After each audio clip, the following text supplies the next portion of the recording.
মুভির শুরুতেই আমরা দেখতে পাই একটি শস্য ক্ষেতের ভেতর দিয়ে একটা অদ্ভুত ক্রিয়েচার বিদ্যুতের গতিতে এদিক ওদিক ছোটাছুটি করছে, যার কারণে একজন কৃষকের জমি প্রচুর পরিমাণে ক্ষতি হয়ে যায়। পরের দিন সকালে ক্ষেতের মালিক এসে দেখতে পায় কেউ তাদের শস্য ক্ষেত নষ্ট করে দিয়েছে, যার কারণে সে ভীষণ রেগে যায়। তাই সে তার 3 ছেলেকে সেখানে ডাকেন। তার ছোট ছেলের নাম হলো জন। গ্রামের সবাই তাকে বোকা মনে করত। তখন জনের বাবা বলেন, আজ রাতে তোমাদের এই শস্যকে পাহারা দিতে হবে, যাতে করে তোমরা সেই জিনিসটাকে ধরতে পারো যেটা কিনা আমাদের ফসল নষ্ট করছে। কিন্তু এখানে জনের 2 ভাই জনকে বোকা বানিয়ে এই কাজটি তাকেই করতে বলে। এবার জনও বোকাশোকা হওয়ার কারণে সে রাজি হয়ে যায়। এরপর রাতের বেলা জন পাহারা দেওয়ার জন্য রেডি হতে শুরু করে। কিছুক্ষণ পর জন যখন একা বসে শস্য ক্ষেত পাহারা দিচ্ছিল, ঠিক সেই সময় সে একটি অদ্ভুত আওয়াজ শুনতে পায়। সে পেছনে ঘুরতে দেখতে পায় তার সামনে একটা বিশাল বড় সাদা রঙের ঘোড়া দাঁড়িয়ে আছে। ঘোড়াটি দেখে সে খুবই অবাক হয়ে যায়, আর তখন সে বুঝতে পারে যে তাদের শস্য ক্ষেত এই ঘোড়াটাই নষ্ট করেছে। তাই সে ঘোড়াটিকে ধরার জন্য একটি দড়ি দিয়ে ফাঁদ বানিয়ে ঘোড়াটির দিকে ছুঁড়ে মারে। কিন্তু তখন ঘোড়াটি পালাতে শুরু করে। ঘোড়াটিকে আটকানোর জন্য সে দড়ি ধরে রাখে, কিন্তু সে ঘোড়াটিকে আটকাতে পারে না। তারপর সে দড়িটি ধরে ঘোড়াটির পেছন পেছন যেতে থাকে, যার ফলে শস্য ক্ষেতের ফসল অনেক বেশি পরিমাণে নষ্ট হয়ে যায়। অবশেষে ঘোড়াটি যেতে যেতে একটি পুকুরে পড়ে যায়। ঘোড়াটিকে পুকুরে ডুবতে দেখে জনের খুব খারাপ লাগে, তাই সে তাকে বাঁচানোর চেষ্টা করে। এরপর সে একটি উইন্ড মিলের সাহায্যে ঘোড়াটিকে বাহিরে বের করতে সক্ষম হয়। কিন্তু তখন ঘোড়াটির দুঃসময় চেহারা দেখে জনের খুব মায়া লাগে, তাই সে ঘোড়াটিকে মুক্ত করে দিতে চায়। কিন্তু মুক্ত করার আগে জন ঘোড়াটিকে একটি প্রমিস করায় যে তুমি আর কখনো আমাদের শস্য ক্ষেত নষ্ট করবে না। এরপর জন ঘোড়াটিকে ছেড়ে দেওয়ার সাথে সাথে ঘোড়াটি অনেক খুশি হয় এবং সেখান থেকে এক মুহূর্তের মধ্যে অদৃশ্য হয়ে যায়। পরের দিন সকালে জন যখন ঘুম থেকে উঠে তখন সে দেখতে পায় তার আস্তাবলে অনেক সুন্দর 2টি ঘোড়া দাঁড়িয়ে আছে। আর তখনই সে একটি গায়েবী আওয়াজ শুনতে পায়। এই আওয়াজটি তাকে বলে, এই ঘোড়া 2টি তোমার জন্য উপহার। এটি শুনে জন অনেক ভয় পেয়ে যায় এবং সে যখন ঘুরে তাকায় তখন সে সেখানে একটি ছোট্ট সুন্দর কিউট ঘোড়া দেখতে পায়। আর এটা ছিল সেই ঘোড়াটির ছেলে, যেটাকে রাতের বেলা জন বাঁচিয়েছিল। কিন্তু এই ছোট ঘোড়াটি জনের সাথে কথা বলতে পারছিল। সে তাকে বলে, আমার মা তোমার ব্যবহারে খুব খুশি হয়েছে, সেজন্য আমাকে এই 2টা ঘোড়ার সাথে তোমার উপহার করার জন্য পাঠিয়েছে। এই কথা শোনার পর জন খুশি হয়ে ঘোড়া 2টিকে দেখতে থাকে। অন্যদিকে জনের বাবা তার ফসলের অবস্থা দেখে অনেক রেগে যায় এবং সে জনকে খুঁজতে খুঁজতে আস্তাবলের দিকে এগিয়ে আসতে থাকে। তখন সেটা দেখতে পেয়ে জন আস্তাবলের পেছনে দরজা দিয়ে পালাতে চায়, যেটা দেখে ছোট ঘোড়াটি জনকে তার পিঠে উঠতে বলে। জন ঘোড়াটার পিঠে ওঠার পর ঘোড়াটি বিদ্যুতের থেকেও বেশি গতিতে দৌড়াতে শুরু করে এবং অল্প সময়ের মধ্যে তারা অনেক দূরে চলে আসে, যা দেখে জন অনেক অবাক হয়ে যায়। এরপর তার মনে পড়ে সে বাকি 2টো ঘোড়াকে আস্তাবলে ফেলে রেখে এসেছে। তখন এটি শুনে ছোট ঘোড়াটি অনেক জোরে একটা সিটি বাজায় এবং তার সিটি শুনে সাথে সাথে ওই ঘোড়া 2টি তাদের কাছে চলে আসে। তারপর জন ওই বড় 2টি ঘোড়াকে বিক্রি করে দিতে চায়, তাই সে এই ঘোড়া 2টিকে নিয়ে বাজারে চলে আসে। আর তখন সবাই এই ঘোড়া 2টির দিকে তাকিয়ে থাকে। সবাই এই ঘোড়া 2টিকে কিনতে চাইছিল। তখন ছোট ঘোড়াটি জনকে বলে, বেঞ্চের উপর বসে থাকা এই মানুষটির কাছে ঘোড়া 2টিকে বিক্রি করে দাও। কিন্তু জন তাকে বলে এই ঘোড়া 2টিকে সে রাজার কাছে বিক্রি করবে, যাতে করে সে অনেক বেশি টাকা পাবে। তারপর জন ঘোড়া 2টিকে রাজার কাছে নিয়ে আসে। তখন রাজার মন্ত্রী রাজাকে বলে, ঘোড়া 2টি ছেলের হতেই পারে না, সে হয়তো ঘোড়া 2টি চুরি করে এনেছে। সেই জন্য তারা জনের কাছ থেকে ঘোড়া 2টিকে নিয়ে নেয়, কিন্তু পরিবর্তে তারা জনকে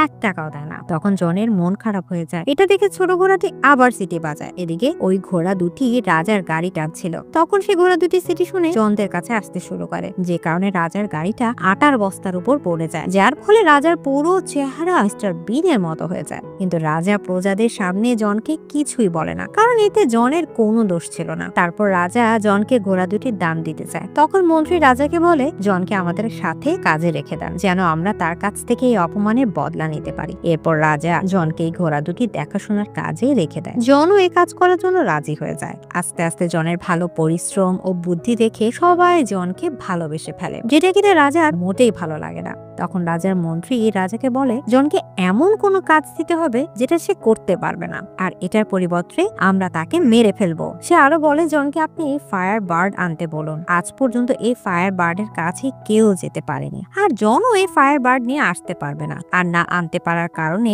তখন আমরা তাকে ফাঁসি দিয়ে দিব। মন্ত্রীর বুদ্ধি রাজার খুবই পছন্দ হয়। এরপর রাজা জনকে ফায়ার বার্ড আনতে বলে। জনও ফায়ার বার্ড আনার জন্য রাজি হয়ে যায়। তখন ছোট ঘোড়াটি জনকে বলে, তোমার রাজি হওয়া একদমই উচিত হয়নি, কারণ ফায়ারবার্ড নিয়ে আসা এতটাও সহজ কাজ নয়। এখন পর্যন্ত যারা এই ফায়ারবার্ডকে খুঁজতে গিয়েছে তারা কেউ আর কোনো দিন ফিরে আসেনি। যেহেতু জন রাজাকে কথা দিয়ে ফেলেছিল, তাই সে আর পিছু হটতে পারবে না। এটা শোনার পর ঘোড়াটি জনকে একটি জঙ্গলের দিকে নিয়ে যেতে থাকে। সেখানে গিয়ে তারা একটি বাদাম গাছের কাছে যায়, আর ঘোড়াটি তাকে বলে ফায়ারবার্ড এই বাদাম খেতে খুব পছন্দ করে। কিন্তু যখনই ফায়ারবার্ড এই বাদামগুলো খায় তখনই সে গভীর ঘুমে চলে যায়, যার ফলে আমরা তাকে খুব সহজেই ধরতে পারবো। তারপর তারা দুজন সেই জায়গা চলে আসে যেখানে ফায়ারবার্ড আছে। সেখানে গিয়ে তারা এই বাদামগুলো মাটির উপর ছড়িয়ে দেয় এবং ফায়ারবার্ড আসার জন্য অপেক্ষা করতে থাকে। কিছুক্ষণ পর সেখানে মাটি চমকাতে শুরু করে এবং বাদামের গন্ধে ফায়ারবার্ড মাটির নিচ থেকে বেরিয়ে আসে এবং সব বাদাম সে খেয়ে ফেলে, যার ফলে সে সেখানেই ঘুমিয়ে পড়ে। জন তাকে ধরার জন্য কাছে যায়, কিন্তু তখনই তার ঘুম ভেঙে যায় এবং সে জনকে ধরার জন্য পিছু করতে শুরু করে, যার কারণে পুরো আইল্যান্ডে আগুন লেগে যায়। এখন ফায়ারবার্ড জনকে ধরে ফেলার আগেই জনের কাছে যে শেষ বাদামটি ছিল সেটা সে ফায়ারবার্ডকে দিয়ে দেয়। এর ফলে সেটা খেয়ে ফায়ারবার্ড আবারও ঘুমিয়ে পড়ে, আর এই সুযোগে জন পাখিটাকে লোহার শিকল দিয়ে বেঁধে ফেলে। এরপর পাখিটার যখন ঘুম ভাঙে তখন সে কাঁদতে থাকে। এটা দেখে জনের খুব মন খারাপ হয়ে যায়, তাই সে ফায়ারবার্ডকে মুক্ত করে দেয়। তখন ফায়ারবার্ড অনেক খুশি হয় এবং সে উড়ে চলে যায়। আর যাওয়ার সময় জনকে তার একটি পালক দিয়ে যায়, যেটা আগুনের মতো জল জল করছিল। এটা দেখার পর ঘোড়াটি তাকে বলে যে রাজা তোমাকে আর ক্ষমা করবে না। জন তখন ঘোড়াটিকে বলে তার বিশ্বাস এই পালক দেখে রাজার বিশ্বাস হবে যে তারা ফায়ারবার্ডটিকে ধরেছিল। এরপর জন রাজার কাছে ফিরে আসে। এখানে সে তার সমস্ত কাহিনী সবার সামনে রাজাকে বলতে থাকে, কিন্তু রাজা তার কোনো কথাই বিশ্বাস করে না।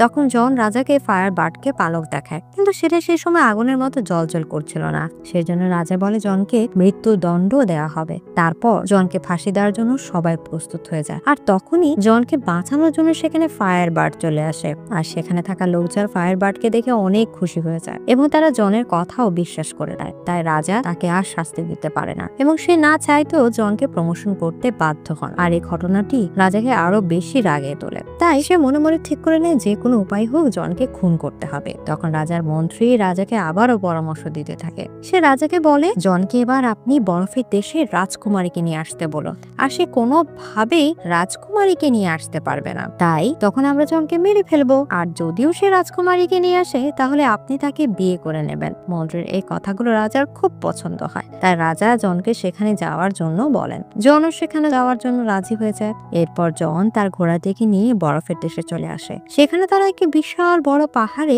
একটি বরফের দরজা দেখতে পায়। তারা বুঝতে পারে না যে দরজাটা তারা কিভাবে খুলবে, আর তখন সেখানে ফায়ারবার্ডে একটি পালক এসে বরফের দরজাটির ভেতরে ঢুকে পড়ে। এরপর সব বরফ গলে পানি হয়ে যায়, আর এখানে ঘোড়াটি এই পানির স্রোতে ভেসে যেতে থাকে। এদিকে জন ভেতরে প্রবেশ করে এবং সে দেখে এখানে অনেকগুলা রাজকুমারী ঘুমিয়ে আছে। তাই সে জানতো না এখানে আসল রাজকুমারী কোনটা। কিন্তু তখনই ফায়ারবার্ডের একটি পালক এসে একটি মেয়ের সামনে যায় এবং মেয়েটি গরম অনুভব করার কারণে তার ঘুম ভেঙে যায়। তখন জন বুঝতে পেরে যায় যে এটি হলো আসল রাজকুমারী। জন রাজকুমারীকে বলে আমাদের দেশের রাজা আপনাকে বিয়ে করতে চায়। এটি শুনে রাজকুমারী রেগে গিয়ে জনকে বলে তোমাদের রাজা যদি এতই বাহাদুর হতো তাহলে সে নিজেই আমাকে নিতে আসতো। এই কথা বলার পর রাজকুমারী পাহাড়ের উপর থেকে নিচে লাফ দেয়। এটা দেখে জন নিজের প্রাণের কথা না ভেবে সে নিজেও লাফ দেয় রাজকুমারীকে বাঁচানোর জন্য। আর তখন পাহাড়ের নিচে বসে থাকা ঘোড়াটি তাদেরকে দেখে ফেলে, আর সে তার দুটি ডানা বের করে এবং মাটিতে পড়ার আগেই তাদেরকে বাঁচিয়ে নেয়। এরপর তারা একটি জঙ্গলের মধ্যে রাত কাটায়। এখানে ঘোড়াটির কাছে মনে হয় জন হয়তো রাজকুমারীকে পছন্দ করতে শুরু করেছে,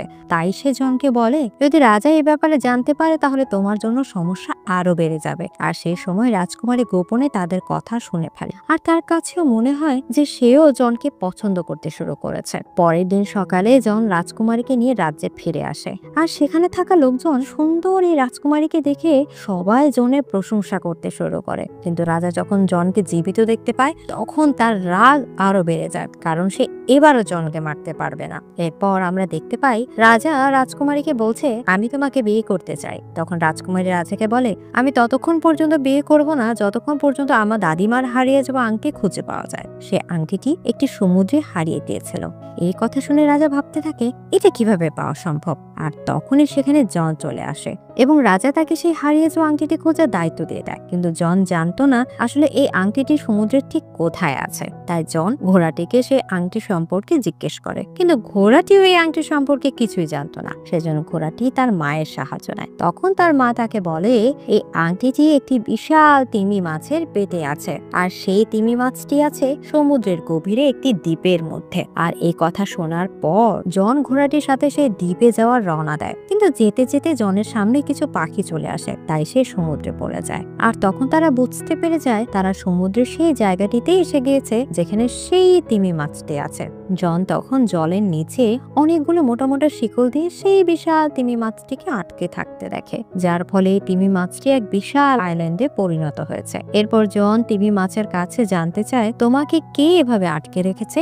এই কথা শোনার পর তিমি মাছের চোখে পানি চলে আসে এবং তিমি মাছটি জনকে বলে সে কিছু জাহাজকে খেয়ে ফেলেছিল, যার কারণে বাকি নাবিকরা তাকে এভাবে শিকল দিয়ে বেঁধে রেখেছে। তবে এখন সে তার ভুল বুঝতে পেরেছে, তাই সে তার ভুলের মাসুল দিতে চায়। তখন জনের মাথায় কি বুদ্ধি আসে, তাই সে ঘোড়াটিকে সাথে নিয়ে তিমি মাছের নাকের ভেতর যেতে থাকে, যাতে করে তিমি মাছটি যেন হাঁচি দেয়। এরপর যখন তিমি মাছটি হাঁচি তোলে তখন তার শিকল ছিঁড়ে যায় এবং সমস্ত জাহাজ তার পেট থেকে বাইরে বেরিয়ে আসে। এরপর তিমি মাছটি মুক্ত হয়ে সেখান থেকে চলে আসে। তারপর জন সমুদ্রের কিনারায় চলে আসে, কিন্তু সে ওই তিমিটির কাছ থেকে সে আংটিটি চাইতে ভুলে গেছিল। আর তখনই সেখানে একটি কাকড়া আসে। কাকড়াটি তখন ওই হারিয়ে যাওয়া আংটিটি জনকে ফেরত দেয়। আসলে সেই তিমি মাছটি জনের মনে কথা বুঝতে পেরে গিয়েছিল। এরপর জন আংটিটি নিয়ে রাজ্যে ফিরে আসে। তারপর সে রাজকুমারীর কাছে আংটিটি নিয়ে যায়। আংটি দেখে রাজকুমারী অনেক খুশি হয়ে যায় এবং সে বুঝে যায় জন তার জন্য সব কিছুই করতে পারবে। এদিকে রাজা এবং মন্ত্রী দূরবীনের সাহায্যে ঘোড়াটিকে দেখতে পায়। যখন তারা ঘোড়াটিকে কথা বলতে থাকে তখন তারা ঘোড়াটিকে শয়তান মনে করে, আর তখনই রাজা ঘোড়াটির উপর গুলি করে দেয়, কিন্তু ভাগ্যক্রমে ঘোড়াটি এখানে বেঁচে যায়। এরপর রাজা জনের উপর রাজকুমারীকে কিডন্যাপ করার আরোপও লাগায়। তখন জনকে তার চাকরি থেকে বের করে দেওয়া হয় এবং তাকে কারাগারে বন্দী করে রাখা হয়, আর ঘোষণা করে দেওয়া হয় কিছুদিনের মধ্যে জনকে ফাঁসি দেওয়া হবে। এই কথা শুনে রাজকুমারী একটা প্ল্যান বানায় এবং সে রাজাকে বলে আমাকে বিয়ে করতে হলে তোমাকে আলাদা আলাদা 3টি পাত্রে গোসল করতে হবে, যেখানে প্রথম পাত্রে ফুটন্ত গরম পানি থাকবে, আর দ্বিতীয় পাত্রে বরফের মতো ঠান্ডা পানি থাকবে, এবং তৃতীয় পাত্রে ফুটন্ত দুধ থাকবে। আর এই 3টি পাত্রে গোসল করতে পারলে সে আবারও যুবকে পরিণত হয়ে যাবে। কিন্তু রাজার কাছে এসব কথা অবিশ্বাস্য মনে হচ্ছিল। আর তখন সেখানে রাজার মন্ত্রী এসে রাজাকে বলে যে এই সব কিছু আগে জনের উপর পরীক্ষা করা হোক। এদিকে এটি শুনে রাজকুমারী তাড়াতাড়ি করে ঘোড়াটির কাছে যায় এবং সমস্ত কথা ঘোড়াটিকে খুলে বলে। আর সে আরো বলে এখন জনকে বাঁচাতে হলে ফুটন্ত গরম পানিতে আমার দাদিমার আংটি দিয়ে দিতে হবে, আর দ্বিতীয় পানিতে যেটাতে বরফের মতো ঠান্ডা পানি থাকবে সেটাতে ফায়ার বার্ডের পালক দিয়ে দিতে হবে, আর তৃতীয়টিতে বেতের ফ্লাওয়ার দিয়ে দিতে হবে। কিন্তু প্রথম দুটি জিনিস সম্পর্কে তারা জানলেও তৃতীয় ফুলটি সম্পর্কে ঘোড়াটি কিছুই জানতো না। তাই ঘোড়াটি ওই ফুলের সম্বন্ধে তাকে জিজ্ঞেস করে, আর রাজকুমারী তখন বলে দেয় যে এই ফুল দুনিয়ার শেষ প্রান্তে রয়েছে। তারপর ঘোড়াটি এই ফুলটি আনার জন্য বিদ্যুতের গতিতে দুনিয়ার শেষ প্রান্তে চলে যায়, আর সেখানে সে বেতের ফুল পেয়ে যায়। কিন্তু ঘোড়াটি জানতে পারে এই ফুল যে তুলবে সেই মারা যাবে, তাই ঘোড়াটি নিজের জীবন পরোয়া না করে তার বন্ধুকে বাঁচানোর জন্য সে ফুলটি তুলে ফেলে। এদিকে দেখা যায় রাত্রে 3টি বড় পাত্র নিয়ে আসা হয়েছে। প্রথমটিতে ফুটন্ত গরম পানি, দ্বিতীয়টিতে বরফের মতো ঠান্ডা পানি এবং তৃতীয়টিতে ফুটন্ত দুধ রাখা আছে। আর তারপর রাজা সবার সামনে জনকে নিয়ে আসে আর বলে যদি 3টি পরীক্ষায় জন পাশ করতে পারে তাহলে তাকে ছেড়ে দেওয়া হবে। তারপর জনকে ফুটন্ত গরম পানিতে ফেলে দেওয়া হয়, আর তখনই রাজকুমারী তার দাদিমার আংটিটি গোপনে সেই পাত্রে ফেলে দেয়। এর ফলে জন প্রথম পাত্র থেকে বরফের থাকা দ্বিতীয় পাত্রে পড়ে যায়। আর এটা যখনই ফায়ার বার্ড দেখে তখন সে জোরে জোরে চিৎকার করতে থাকে, আর তখনই তার চিৎকার শুনে ফায়ার বার্ডের পালক, যেটা কিনা রাজা একটি বক্সে আটকে রেখেছিল, সেটা দিয়ে তৃতীয় পাত্রে পড়ে যায়, যার কারণে আবার জনের প্রাণ বেঁচে যায় এবং সে তৃতীয় পাত্রে পড়ে যায়, যে পাত্রে ফুটন্ত দুধ রয়েছে। কিছু সময় ধরে জন তৃতীয় পাত্রের ভিতর থাকে, যার ফলে সবাই ভাবতে থাকে জন হয়তো মারা গিয়েছে।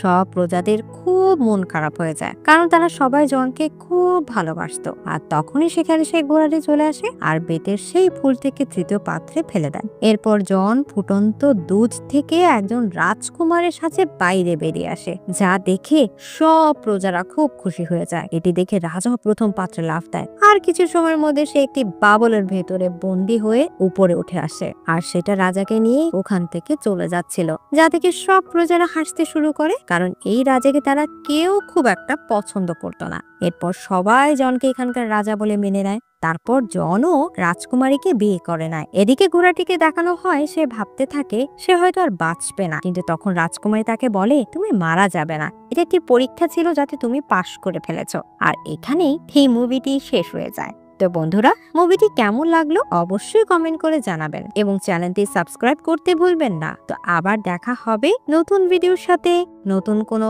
গল্পের সাথে।